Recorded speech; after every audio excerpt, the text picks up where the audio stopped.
I'm Jordan. Claire McGee. Aimy. Drew Marks. Oh, we're doing a text-based seminar. So our question to start off with is, who do you think what character or characters the most stereotypical in the Comedy of Errors? And how does it relate to the author's purpose? Okay. I'm gonna start. I think Adriana is the most stereotypical character in the Comedy of Errors because in 1594, when this was written, she's just one of the stereotypical women who was technically a stay-at-home wife, and she did all her stereotypical life like every other woman was to stay home and do all the cooking and cleaning while the men did all the work. And in Act 2, Scene 1, it says, "Neither my husband nor the slave returned, that in such haste I sent to seek his master." And basically saying that, her husband and the servant, they can go out all day, but if she were to go out and they didn't know where she were, there would be a problem. But if when they go out, there is no problem. But she has to worry, but she can't tell them she's worried, because that would be going against what her role is supposed to be. She also says, "Why should their liberty than ours be more?" And she said, basically saying, why are men more free than women? And I think the author's purpose for putting her in the play was to show, that men are more dominant than women in the story, and there are only 2 women in the story, Adriana and Luciana. And there are 5 men, I think, that are in the story. And that just automatically shows more men than women and more dominance over them. And throughout the story, you only see that they're mentioned when there's conflict being created, and that their purpose in the story is to create conflict and to create an event to happen. Yeah.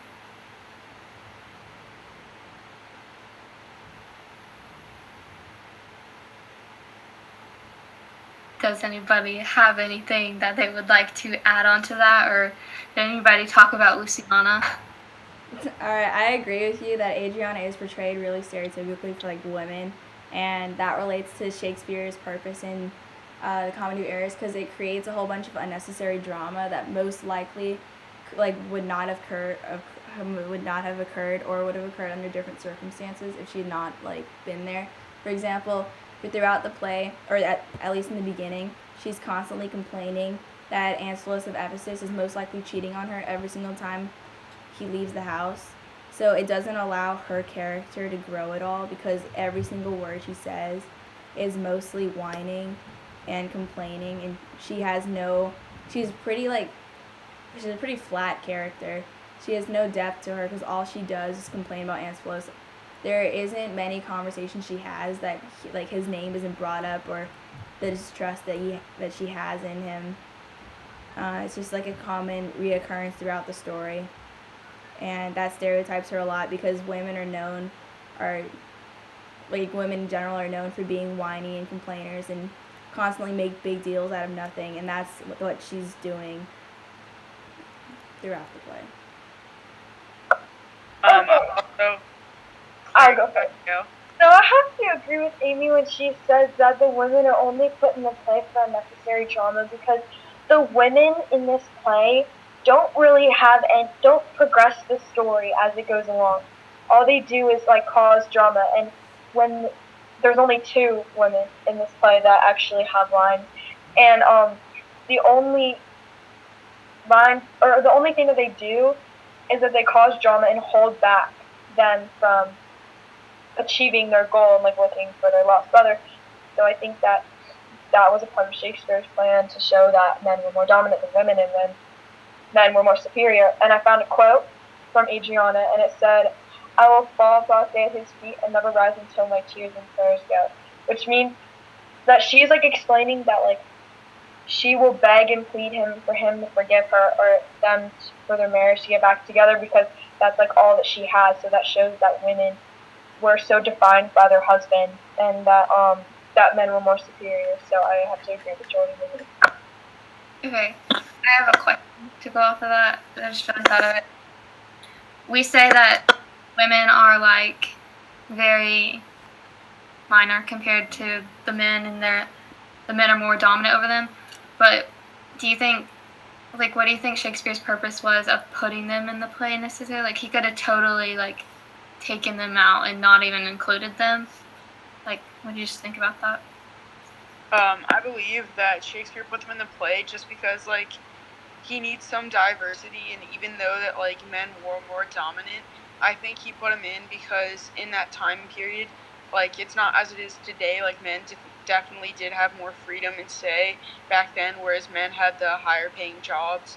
And, what I was going to go off of before is, speaking of the higher paying jobs, Antipholus of Ephesus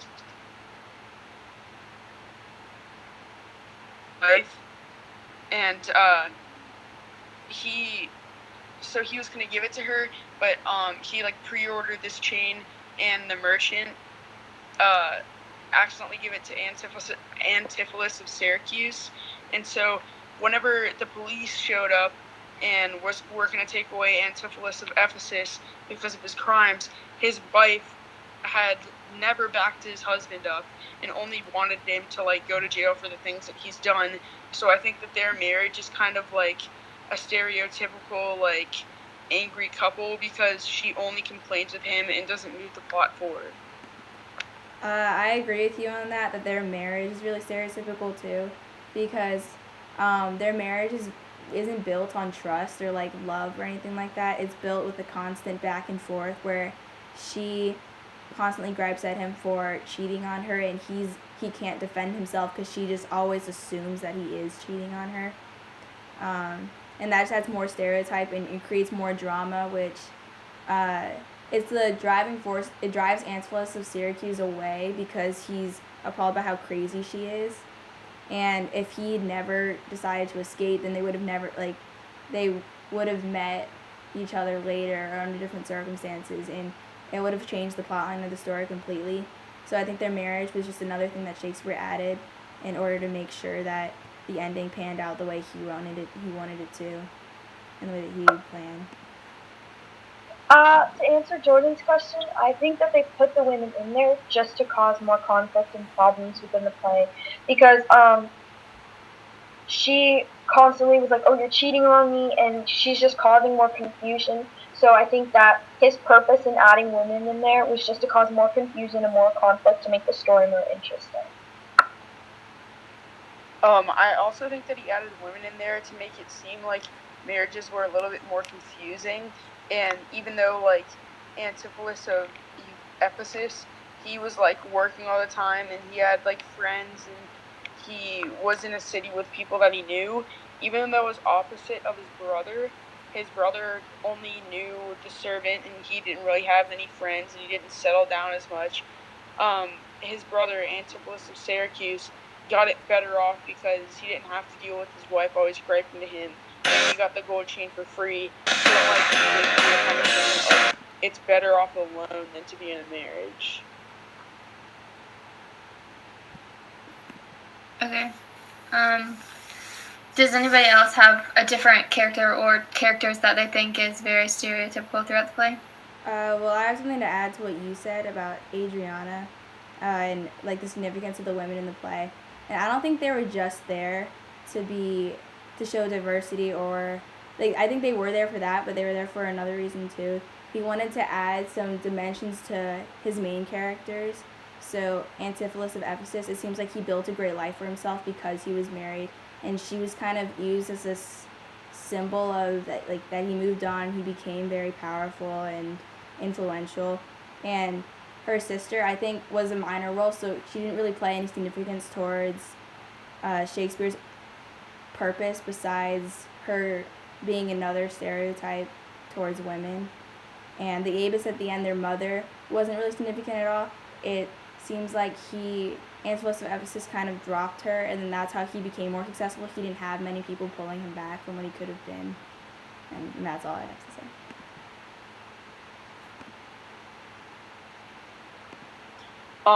If we would like to move on, I think another very stereotypical character throughout the play was Antipholus of Ephesus, because he was like the regular like man in the household. He always took responsibility.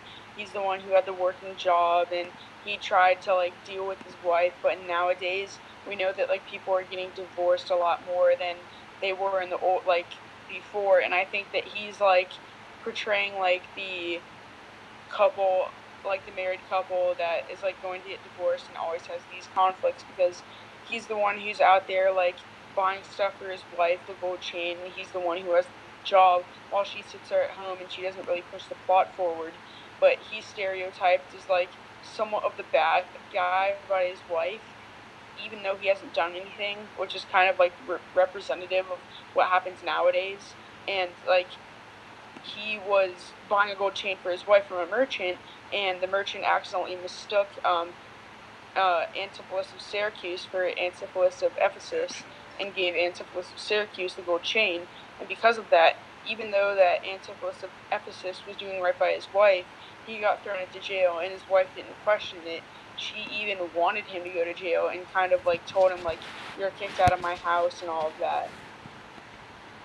So yeah, I think that he would be representative of the like male in the household. I'll have to agree that he is a really big stereotype of like the average wealthy white male in the in the 1500s, because he had a wife and he was wealthy and he had power and he was very influential in the town that he's in, and the only problems that he had were finding his brother and his wife. So I think he was a very stereotypical male in that time period. I agree that Antipholus of Ephesus was really stereotypical, because like Drew said, Adriana would sit at home. She wouldn't work. I don't know if she was allowed to, but she didn't really make a life for herself and relied solely on Antipholus to like support her. So he was the person who served in the Duke's army, I think, and became a very respected soldier and earned his respect around town. And he used that for the most part for the best, like to the best of his abilities, to make sure Adriana was comfortable. He got her the necklace, and he had a nice house for her. His servant served her too, and she had a cook of her own, and a lot of the stuff that he provided for her, and she still didn't appreciate him fully. And that's a huge stereotype with men, like they're always supporting women and women aren't very grateful for it. And I think that serves Shakespeare's purpose, because it shows how Antipholus of Ephesus, while he was focused on his new life, there were still issues he had.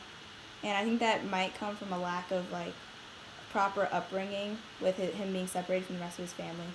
But he was just a very stereotypical character, I guess. Okay. I agree with the whole Antipholus of Ephesus, right? Yes. Being the stereotypical character, because he was just going back to like the women being stereotypical character, but she was stereotypical as being the woman who stayed at home, did the cooking, cleaning kind of stuff, and he was the stereotypical man who went out and did all his stuff on his own, did all his work, and then came home to her.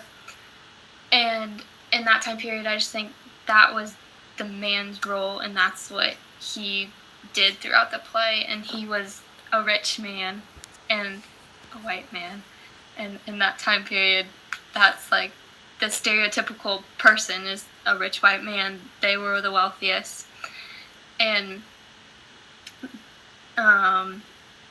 he was also close with the Duke, and I just think that is also very stereotypical of a white man, because they have like more like connections, I guess, to upper class people, because they were more upper class than others. And I just think he was just very stereotypical of that time period. Like, if you were to look up a stereotypical man, like, he would fit most of the qualities. Okay, to go off of that, Antipholus of Syracuse was basically the polar opposite of his brother, because whenever he first crashed, he didn't search to find friends or settle down. What he first did was just take a servant, and he didn't look for a job, like a wealthy paying job. He didn't look for a wife like his brother did. And now I'm posing the question, kind of like nature versus nurture. Do you think that's caused because of how they grew up, differently in different cities and stuff, or do you think that's just how he is? I think it has to do a little bit of both, because both of them, Antipholus of Ephesus, technically, he split from his mom right when he got into Ephesus, and that's when he started becoming successful. And Antipholus of Syracuse never, after they split, he had his dad to raise him, but I'm pretty sure after he crashed, his number one goal in life was to find his brother and reunite their family together. And so they just have different characteristics that lead them into doing what they did. Antipholus of Syracuse is more family oriented. He wants to have everyone back together. He's more compassionate about that. Where Antipholus of Ephesus is ready to take whatever happens to him, and he's ready to he deals with it and finds the best out of his situation. So I think the different places that they did, they grew up, had some effect, because it allowed Antipholus of Ephesus to become successful. But they didn't really go into much depth about Syracuse and how it affected Antipholus of Syracuse. So I don't know for sure if it's necessarily their location, but it might have something to do with parenting and the people they had access to around them in their cities.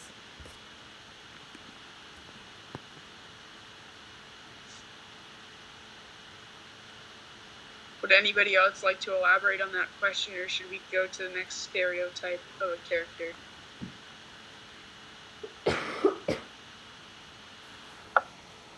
I think this leads into the person or the character that I think is most stereotypical, which is his twin, which is the polar opposite of Antipholus of Ephesus. Now we're going to talk about Antipholus of Syracuse. And I think that he was very stereotypical, because the only thing he strived to do was to find his other half and find his twin. And in the book, he didn't get a job. He didn't get a wife. The only thing he was focused on doing is that he really needed to find his brother, because he lost his identity. And in the book, it says, this is what Antipholus of Syracuse said. He said, "In the ocean seeks another drop, who is falling there to find his fellow forth," which is him talking about how he is just one small person in the ocean in a big pot, in a mass amount of people, who doesn't know himself. He can't find himself because his other brother is gone and his other half is gone, and he doesn't have his identity, because his identity is lost inside of his other twin brother, and so he constantly is looking for his brother. And I think this is a stereotypical innocent person who just wants to find something and is so selfless, and that's why I think he's the most stereotypical, and that he's so different from Antipholus of Ephesus, because Antipholus of Ephesus is really, really selfish and only cares about himself and his success. So he gets a new life and he totally forgets about his twin, which is different from him, because that's Antipholus of Syracuse never stops looking for his twin. So that's why I think they're different, but they're both really stereotypical people, just in different ways. I do agree that Antipholus of Syracuse is really stereotypical, because he's portrayed as the person who lost his family, so he spends his whole life trying to get that back. And it's kind of like someone who goes through a hard time and they can never get out of it, and Shakespeare doesn't ever allow his character to move on and fully develop as his own person. Instead, he has to live in reliance of his goal to find his family, which is different from what Antipholus of Ephesus did, which was move on and make a great life for himself. It's really stereotypical of him to be so wounded that he can't ever bring himself back from the, I guess, the darkness of losing half of his family. And I was wondering if that was, if he ever did move on and just decide to look for his brother again, or if he never stopped and devoted his whole life to doing it, like unlike his brother.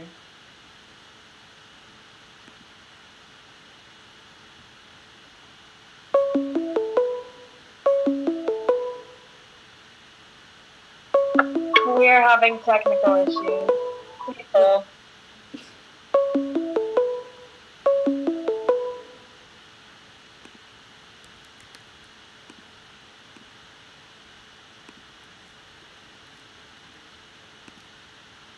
Jordan's surface died, just in case you're wondering. And I think Drew's just died. Alright, Oh wait, Drew. wait. I'm gonna. Technical issues. Please hold. I'm so sorry, Mr. Womack. I'm so sorry. Okay, you said I'm getting. Alright, I got it. We're trying, Mr. Womack, I promise. Oh my god, I'm so sorry. Technology is so hard. Yeah, I'm doing something for school. I know. I'm filming this right now. I can't talk to you. Where's Jordan? Her surface is still dead, I think. Well, she said to add her. Oh, she said add her. Do them.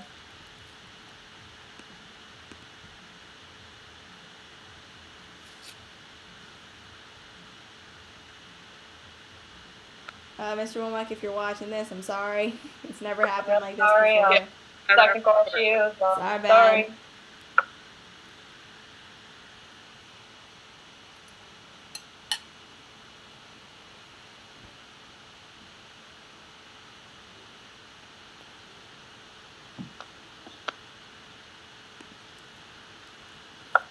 Technical issues, part 3. Please hold.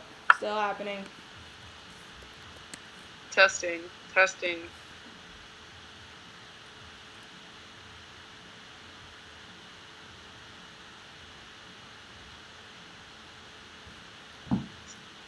So, care to summarize what we've been talking about so far? Mhm. Okay, I will. Yes. Oh, you were asking? No, I will. Okay, so Adriana's a very stereotypical character because she's stereotypical of a whiny, dramatic woman who can't get over anything except her husband and all his flaws. And that affects Shakespeare's plot line because it creates unnecessary drama that leads them into Antipholus of Ephesus going to jail, then eventually getting locked up as psychotic. And it leads Dromio into not believing in his master anymore because of how many times he was beat, which creates, a lot of drama. Eventually this isn't meeting each other, but creates a whole bunch of loopholes in the middle, or holes in the middle. And then Antipholus of Ephesus is very stereotypical of a white male in the 1500s because of his success and how he's always doing work, and his wife's just sitting at home complaining even though he's provided all of this stuff for her. And that's a huge issue, which because it opens more doors for her to complain, because she says that she's not allowed to do anything because of the times, but she doesn't actually go out and try.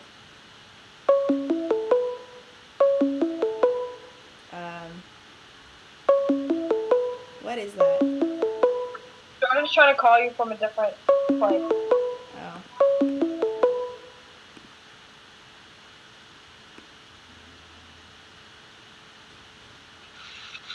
Should we disconnect it and I'll come back? Aimy. No. Hold on, dude. I'm gonna add you to the other thing, okay? How? Alright, just trust me, because right now it's on two separate things. It's still recording, and this is just really awkward. 1 second. Mr. Womack, I'm so sorry. We did not mean for this to happen. I hate technology. I do too.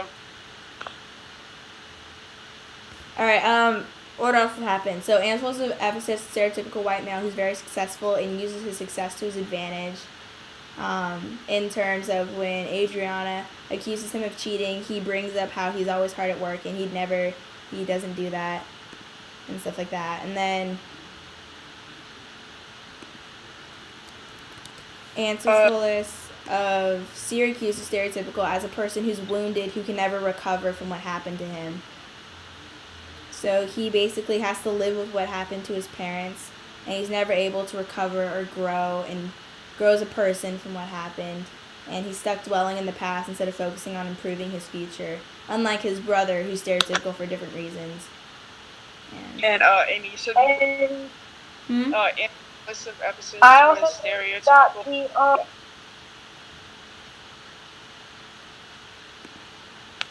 okay, I think that the servants are also really stereotypical because, or at least Dromio of Ephesus, because he would always complain about how his masters beat him and stuff. Did you already say that?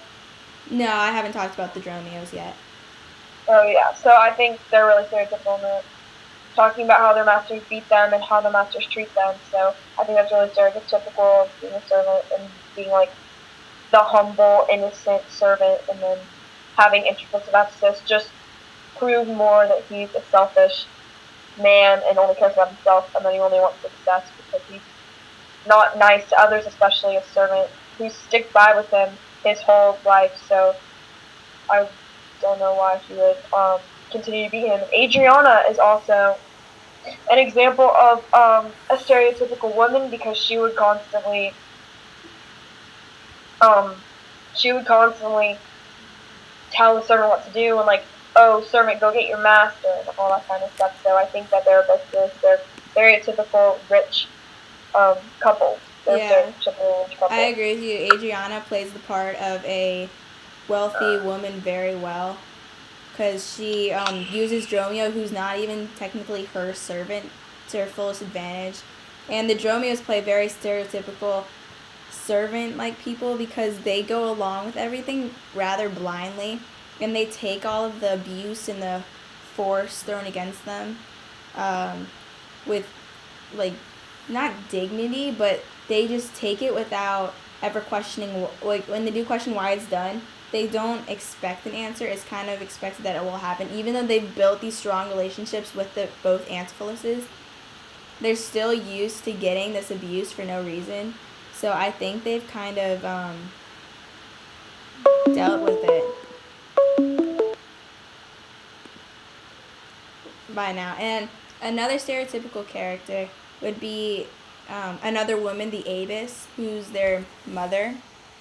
So the mother was kind of cast aside as the mother's cast aside as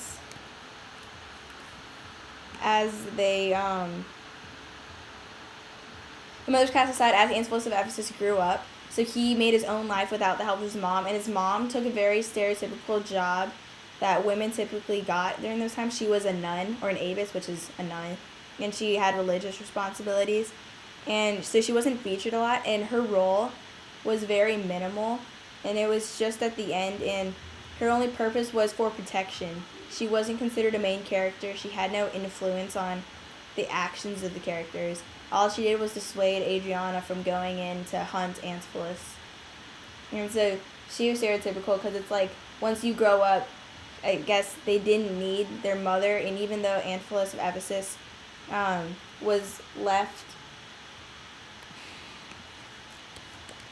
Even though Antipholus of Ephesus did have his mom, he didn't use her to, like, as one would use a mom. He didn't go to her for support or love. He kind of left her and moved on with his own life, showing that I guess she was broken too after she got split from her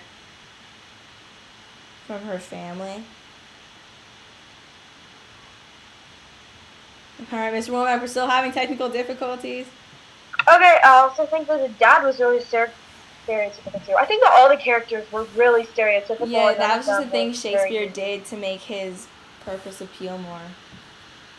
Yeah, so I think that the dad was really stereotypical because he was the one constantly searching for his sons, and he would die for his sons, and he entered this place that he wasn't supposed to, and he got executed, and he would talk about how he would tell his whole story and like ask the prince or duke, was it the prince? To have pity on him. The duke. So that he would be able to enter this place and find his sons, but he ended up getting executed, so he never did find his sons. But I thought he was stereotypical because the only thing he was worried about was bringing his family back together, and I think that's a really stereotypical dad to like die for your children and stuff and die for your family. Yeah, but I also think that did benefit Shakespeare in the end because Aegon was the person that ended up bringing them all together. He was the person responsible for them all becoming Is that me or you? That's me. Hey Drew. Hello. Alright, Claire, I'm gonna add you into this one, okay? Okay. Can you add me or try to? I'm on the computer now. Apparently Drew left. Drew left. Oh, now you're on this one too. Hold on. Okay, well, we're gonna end this. Let's end this one, okay? Okay. Bye. Dude, that's not what I meant. End the other one. Okay, and hold on. I'm sending you an invite. Join this one. Oh, you got it. Okay, did you leave the other one? Well, it's really echoey. I'm gonna leave this one. Alright. Perfect. This was so awkward. We apologize greatly, Mr. Womack. We did not mean to do that. So, Drew, we can't hear, or I can't hear you. I can't hear any of you guys.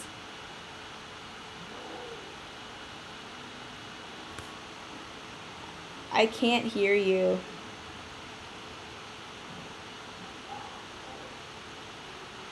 Okay, I can't hear you guys, and since I'm the one who's like video recording, it's kind of important that I do hear you guys. So, 1 second.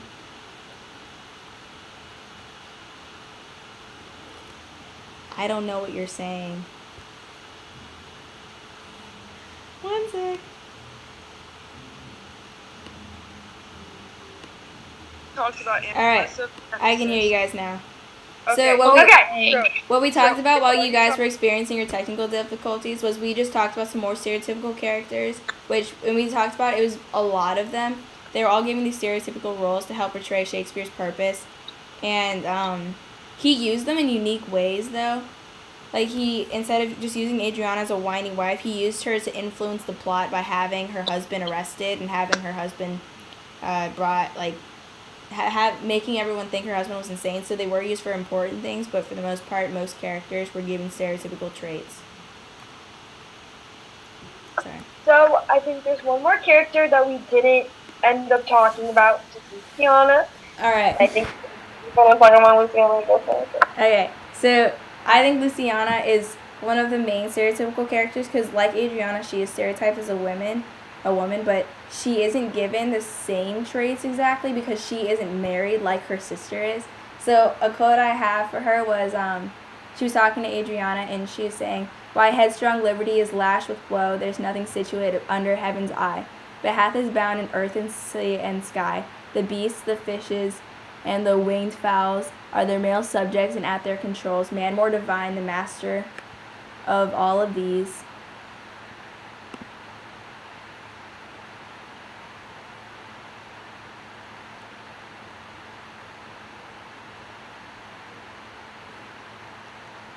Lord of the wide world and wild watery seas, endued with intellectual senses and souls of more preeminence than fish and fowls, are masters to their females and their lords, then let your will attend on their accords. So one of her main purposes in this play is she is a counterexample for Adriana. So when Adriana's like complaining on why women can't do more things and why her husband's always cheating on her and how he doesn't how she doesn't trust him, Luciana, since she's not married, it tells her all about how it's her job as a wife to be responsible and put up with everything her husband does, because that's what women do. And Luciana talks about how when she is someone's wife, she will be very patient with everything they do. She'll stay at home, cook and clean like women are supposed to do. That's a line, like she uses the line, men are superior to women, a lot. And that just shows that more with the whole women are insubordinate. They're not as good as important to people as men are, and she is often seen talking. Her issues always relate to Adriana's in some sense. So Adriana will be going on about her husband, and Luciana will provide a counterexample saying that she would be a good wife, and that's her main thing. Like, she's ready to have a husband because she knows what it's like to be a good wife, and she's ready to become one, and that Adriana should be more patient and be a better person. And so Luciana's basically saying all the things that are wrong with Adriana and all the things she would do differently if she were a wife, and that's stereotypical of women always having a different opinion of, like, a popular opinion, or her just being ready to be a wife instead of being her own person. Like, while she doesn't have a husband, she could be going out and getting a job, but she's not. She's just waiting to find a husband. I agree that she is one of the most stereotypical characters in this play, because almost the only thing that she talks about is men. She talks about how she wants a husband, how she's ready to be a wife, and how she's going to treat her husband so well, and how Adriana is not a good wife and that she's not good enough to her husband. And then she talks about how Adriana's husband is cheating on her with her sister, which is Luciana. Adriana's husband is cheating on her with Luciana. And so I think that's really stereotypical, because the only thing that she's talking about is men, and she can never talk for herself. And she's constantly, I feel like she's constantly gossiping about men and gossiping to Adriana, which is the only other significant woman in this play. So I think that's really stereotypical, how the only thing she always talks about is men and getting married and how you should treat a man when you're married.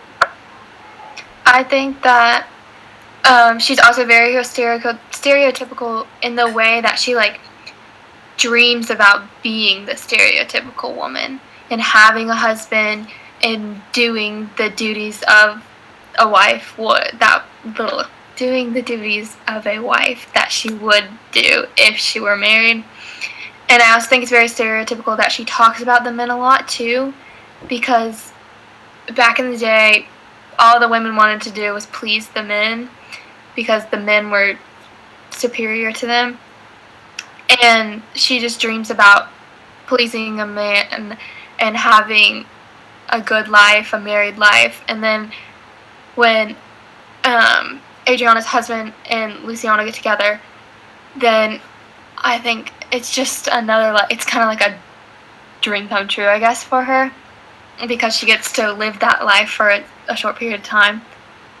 And I just think that's very stereotypical of a woman in that time. I was just gonna pose a question. I see that even though, like, Antipholus of Ephesus is like the working man, so he should make more money, and that Luciana is the woman who has goals and morals and beliefs for her life, unlike Adriana, why do the people who have, like, morals and do the right thing always have wrong things happen to them? Just like Luciana gets her sister gets mad at her because she's, like, quote unquote cheating with her husband, even though she's not. So why does she get bashed for that? And then also, why is she saying that she has all these dreams and aspirations, but then still doesn't do anything about it? I agree with what you said about how it seems like Luciana's sole purpose is to please her husband, and that's the only thing she can ever, like, please a husband that she gets, and that's the only purpose she'll ever have. And I think the reason she has good morals and good aspirations, and the reason why she is saying that she's going to be the best wife when she is one, is because she hasn't actually experienced it. Adriana says to her that you're only saying this because you're unmarried. And that may be true, because Adriana may have said something like that once upon a time, but as soon as you experience a certain life, you have different views on it. It's all like a matter of perspective. And Luciana doesn't have marriage perspective yet, so she can't really talk about what she'll actually do, because she doesn't know yet.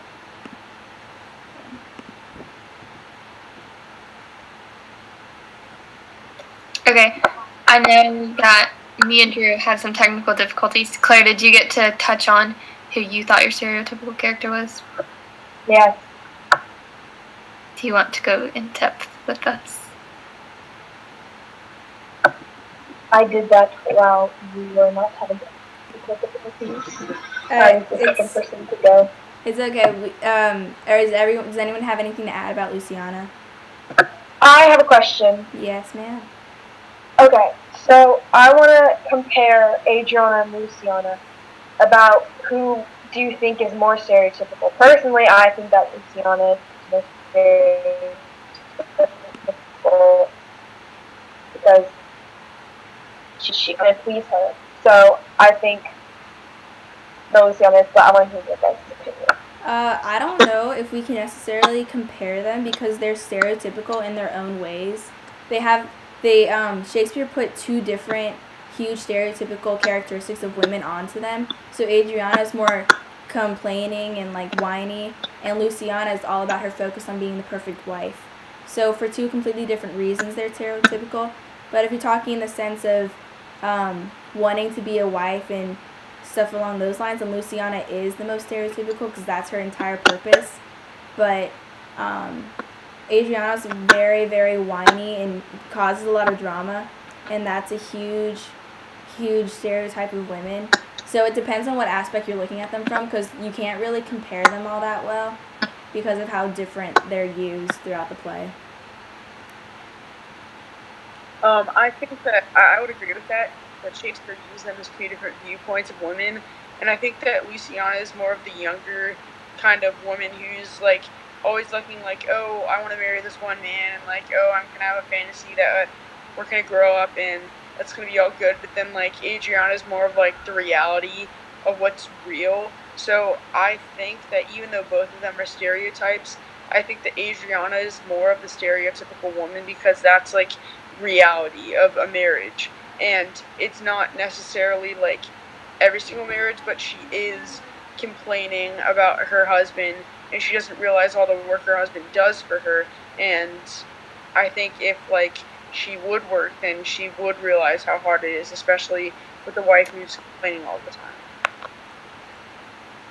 Okay, I agree with Drew that Adriana is the more stereotypical character just because she is married and she has that experience, and that to me is more stereotypical because most women were married and had husbands and were the ones who stayed at home just like Adriana did, and while her husband was out doing all the stuff, versus Luciana, she didn't really have that husband figure because she wasn't married yet, to where she didn't get to experience the like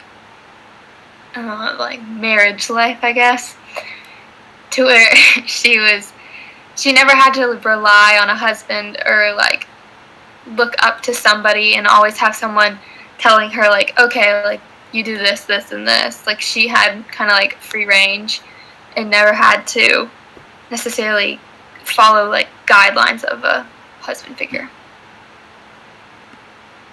I agree with you guys. If like we're thinking about it from a societal standpoint, then Adriana is more stereotypical because even though she has a husband, her viewpoints changed from being the perfect wife to just not being appreciative for everything that she has and has gotten because of him, because of his hard work.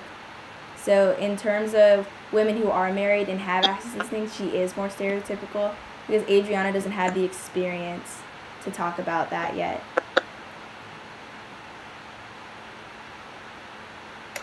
Okay, you guys changed my viewpoints a lot. Now I'm starting to think that Adriana is the more stereotypical one because she has a husband and because she's rich and because she acts differently toward her servant and stuff. So I kind of have to agree with you guys now. Okay. Just another like question to throw out there to wrap things up. We're talking about how we kind of all agree that Adriana is the most stereotypical character based on what we've talked about, yes? Yes, okay. What do you think Shakespeare's like point was into making her the most stereotypical character? Do you think he thinks that she's the most stereotypical character, or do you think that's just what we think because of when we're reading it now and like the modern day and stuff? I think that he on purposely made her like that to make her stand out more than other characters because like she definitely does stand out as being like the typical housewife who just stays at home and complains about everything. And I think that he did want to portray that because maybe something happened like that in his life, because Shakespeare was a hard worker and things have been taken from him in his life. So I think he does portray more of Antipholus of Ephesus, and that he really did want to make it stand out that women in that time period should be more grateful for all the work that their husband is doing and not complain to them all the time. I agree and disagree with you, like Drew, at the same time. So I agree that. Okay, I disagree with that.